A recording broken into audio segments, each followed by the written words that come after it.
kalau kita lihat, wah luar biasa sekali ya. Suatu perusahaan yang bisa bertahan sampai lebih dari 100 tahun itu udah pengalaman sekali ya. Nah, terus 2017 dia mulai mengembangkannya sampai ke 38 negara dan masuk ke Indonesia di tahun 1975 yang bergabung dengan Jasindo, Jasa Asuransi Indonesia. Lanjut Pak. Dan mempunyai 8 kantor cabang dan 4 kantor perwakilan. Jadi jumlah karyawannya di Indonesia sekitar 386. Dan ini cabang-cabangnya. Dan juga banyak penghargaan yang sudah didapat oleh Tokio Marine. Oke, lanjut Pak. Jadi kalau produk sudah tidak bisa diragukan lagi ya Pak. Nah, tapi kok banyak yang orang bertanya, kenapa kok nggak pernah dengar ya? Kalau asuransi A tahu, asuransi B tahu, asuransi M tahu. Tapi kenapa Tokio Marine ini kayaknya kurang terkenal di kalangan umum ya?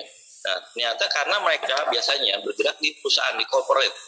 Jadi untuk perusahaan-perusahaan yang besar, untuk karyawan-karyawannya. Jadi banyak yang tidak mengetahui untuk orang-orang yang awam, apalagi orang-orang yang usaha. Jadi banyak tidak yang mengenal Tokio Marine. Tapi kalau di kalangan perusahaan-perusahaan besar itu sudah sangat dikenal. Nah, makanya Petisi Bayang dengan idenya, dengan mengingat masa pandemik ini, dia membuat suatu sistem yang bisa membuat bagaimana orang-orang yang pribadi bisa mendapatkan asuransi secara harga corporate gitu. Jadi PT Sibayak itu bekerjasama dengan Tokio Marine dengan membelinya itu secara wholesale. Jadi belinya borongan lalu dijualnya secara eceran melalui dari apa? Member get member dengan sistem yang luar biasa yang tadi sudah disebutkan oleh Ciahun ya.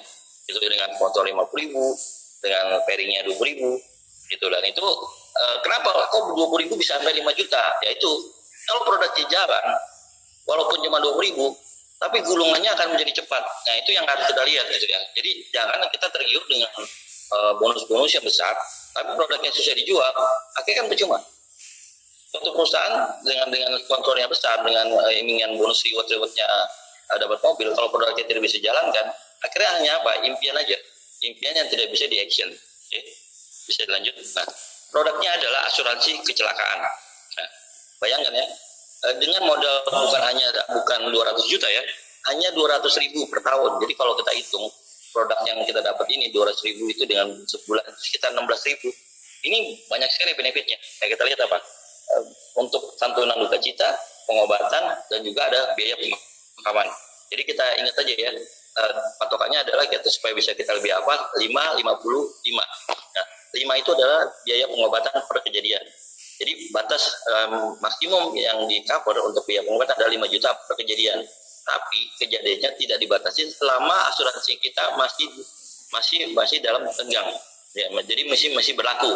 Jadi misalnya hari ini kita kecelakaan motor, lalu besoknya kecelakaan mobil, itu akan mendapatkan limit yang sama. Gitu. Jadi misalnya limitnya dikembalikan lagi 5 juta. Nah, terus misalkan hari bulan kedepannya itu jatuh dari pohon, nah itu mendapat klaim lagi 5 juta. Jadi makanya kejadiannya itu tidak dibatasi, tapi per kejadian dibatasi 5 juta. Oke, untuk santunan dukanya itu sebesar 50 juta dan pemakamannya 5 juta. Oke, lanjut Pak. Jadi 55. Supaya kita lebih gampang untuk bisa memahami produk. Oke. Nah, di sini kita bisa memahami juga bahwa asuransi kecelakaan yang diberikan Tokio Marine itu lebih luas dibanding dengan kecelakaan yang lain-lainnya. Jadi kalau kita membayangkan kecelakaan itu hanya harus di lalu lintas, kecelakaan motor, kecelakaan mobil. Nah, ternyata di sini ada perluasan jaminan yang membuat produk ini menjadi laris. Ya, dalam waktu 7 minggu sudah sampai terjual 10.000 polis. Bayangkan ya, dengan waktu yang cuma 7 minggu. Ya, dan juga udah berapa banyak member yang sudah mendapatkan hasilnya bisa sampai puluhan juta. Nah itu makanya kita lihat produknya luar biasa lagi. Oke, apa aja sih perluasan jaminan? Yaitu pemogokan, kerusuhan, huru-hara, ancaman bom, pembunuhan, penyerangan, terorisme, dan sabotase. Dan lagi ini apa? Keracunan makanan dan minuman. Kita pasti banyak dengar ya, orang baru pulang hajatan tiba-tiba satu kampung racunan atau satu pabrik racunan. Nah ini masih bisa diganti untuk biaya asuransinya. Jadi kita bisa klaim gitu. Kenapa? Kan kalau misalkan orang udah punya BPJS kan bisa.